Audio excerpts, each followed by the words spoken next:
na receita a necessidade de acrescentar ovo e leite. Não tinha. Não tinha. Não, acrescenta ovo e leite. As vendas estouraram e o bolo de caixinha está sendo vendido até hoje e vende no supermercado. Por quê? O que ele fez? Ele estudou e disse o seguinte: a mulher tradicional dos Estados Unidos é aquela mulher que fica em casa cozinhando, o marido vai trabalhar, os filhos chegam da escola e ela faz uma coisa gostosa. E ela tem o prazer inconsciente, o prazer dela é o marido e o filho falar assim: nossa, que delícia essa torta, que delícia esse bolo. Ela vai lá, compra um bolo no supermercado, que delícia, ela fala, comprei. Ela perde aquilo, então ela resistia. Mas quando mandou colocar uma coisa e mexer, dava a sensação inconsciente de que ela estava fazendo. E só esse detalhe superou a resistência de comprar. Então, eu que fiz. Botou ovo e leite, eu que fiz. Mexeu no inconsciente, de maneira imperceptível, manipulou a cabeça das pessoas. E ela acha que está fazendo o bolo. E é assim na publicidade. É assim na publicidade. Ninguém compra um biscoito porque ele tem propriedades nutritivas, que faz bem para a saúde. Tá? Ninguém não, né? Mas quase ninguém. Você compra porque o biscoito é propaganda. Ninguém compra no McDonald's porque o sanduíche é mais gostoso, porque eu tenho certeza que se o cara pegar um trailer, botar pertinho do McDonald's, escondido, pega todos os sanduíches feitos no McDonald's, mas coloca na caixinha dele, do trailer do bocão, coloca na caixinha dele, ele não vai competir com o McDonald's, mesmo vendendo o mesmo sanduíche. As pessoas vão comer no McDonald's e ainda vão dizer que é mais gostoso, comendo o mesmo sanduíche. O cérebro da gente é tão controlado que uma vez fizeram um documentário e mostraram lá profissionais, sommelier, que é especialista em vinho, da sugestão, os caras eram formados.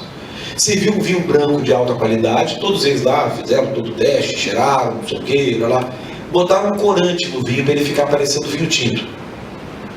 Sem mudar, não dava gosto nem cheiro. Mas visualmente ele era vinho tinto. O cérebro dos caras prepararam as pessoas, eram profissionais, não eram picaretas.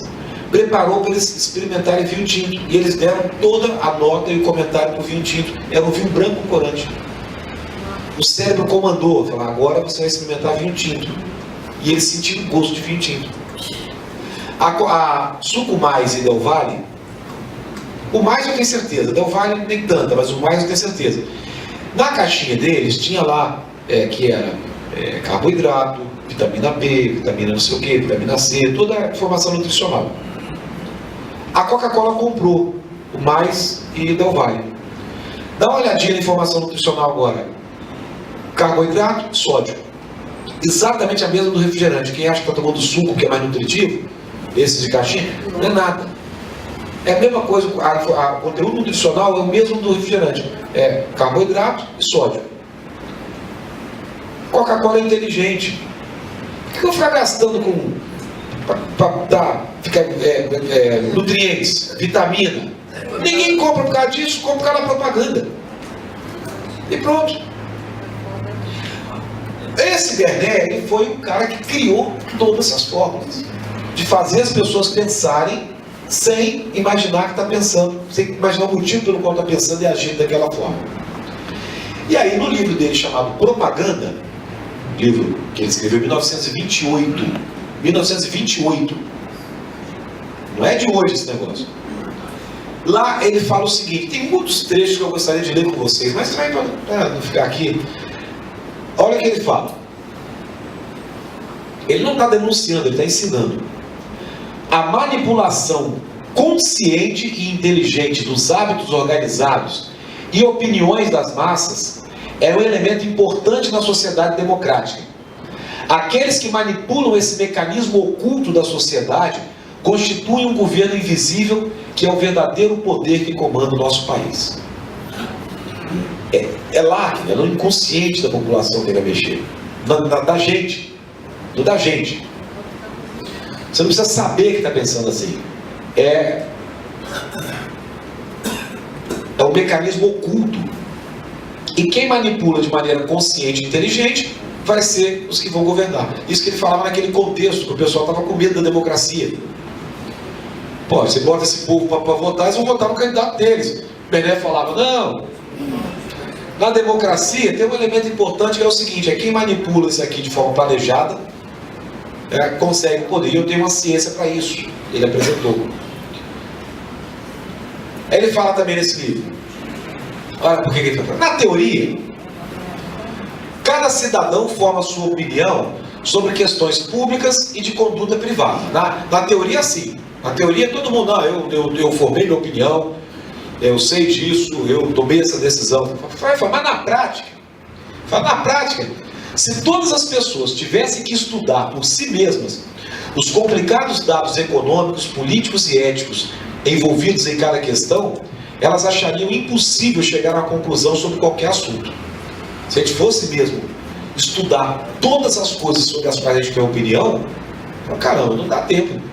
Não dá tempo. Então o que se faz?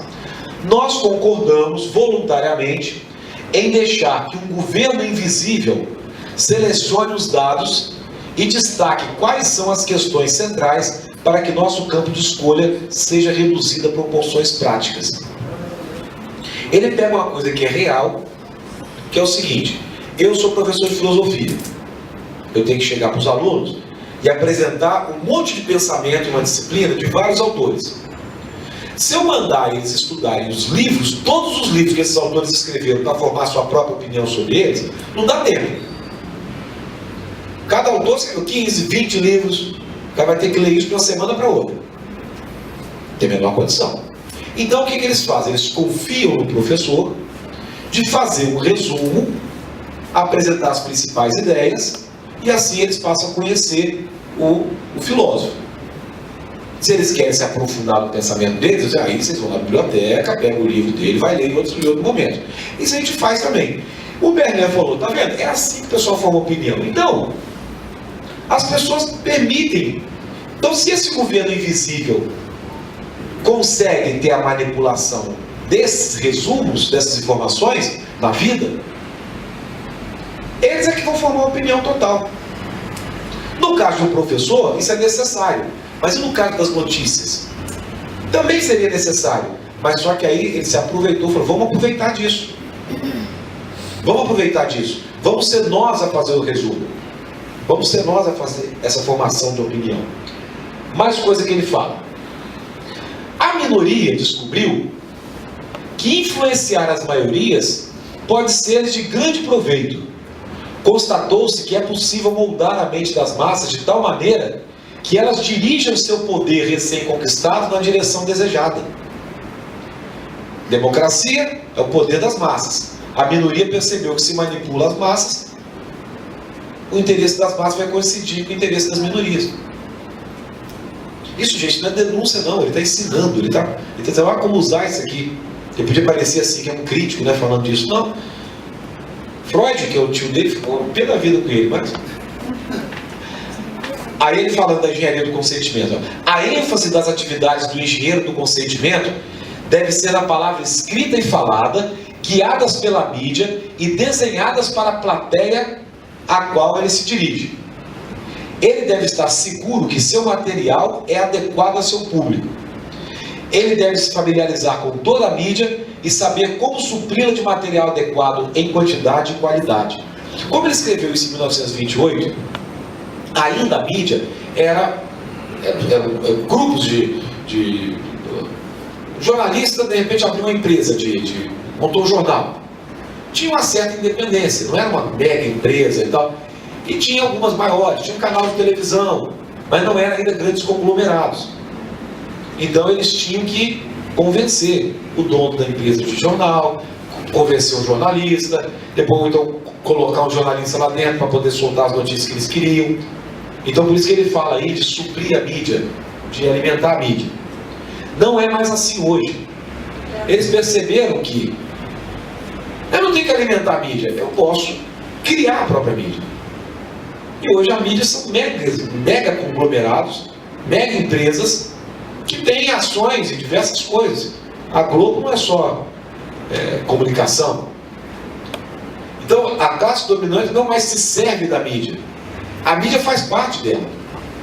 Então não tem mais jornalista independente, você não tem mais jornalismo investigativo. Eles só aprimoraram isso. Em vez de ter que alimentar a mídia, a gente agora vai ser a mídia. Muito mais fácil fazer esse trabalho, né? Inclusive de adaptar.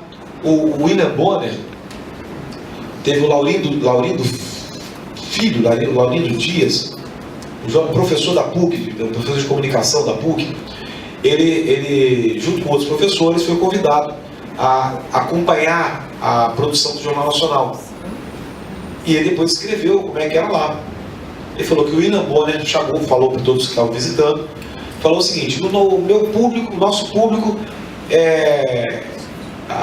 comparado ao Homer Simpson, daquele programa Simpson, um cara bobado. O meu público é esse. E disse que selecionava notícias dizendo assim: isso aqui o Homer não vai entender. Isso aqui o Homer não vai entender. Quem assiste o Jornal Nacional, o William Bonner está considerando quem assiste Homer Simpson. E ele fala como é que era a escolha de notícia. Tinha notícia da Venezuela, ele fala: tem a posição dos Estados Unidos? Não, então não vamos colocar. Mas gozado, quando tinha coisa dos Estados Unidos, ele perguntava: tem opinião da Venezuela, tem opinião de outros? Isso não, né? Mas é isso. Aí faz um Jornal Nacional dirigido aqui a pessoa abestalhada. E a pessoa abestalhada é o seguinte: o William Bonner falou que José Serra recebeu uma pedra de 2 toneladas na cabeça, e aparece na internet e outros canais que foi uma bolinha de papel, mas o pessoal acredita que foi uma pedra de 1 quilo, um objeto de 1 quilo. Aí você fala: mas você não viu a imagem? Aquela imagem foi uma, pode ser que ele tenha recebido a pedrada em outro momento. Esse é o público, não precisa ver, é só repetir. Ele sabe que é assim. Então, isso é pensado. Qual é o meu público? Ele fala: meu público é gente abobada. E gente abobada é fácil fazer a coisa adaptada para ela. Tanto que os jornais da Globo News, eles sabem que não é para grande massa, que é TV fechada, eles não são assim.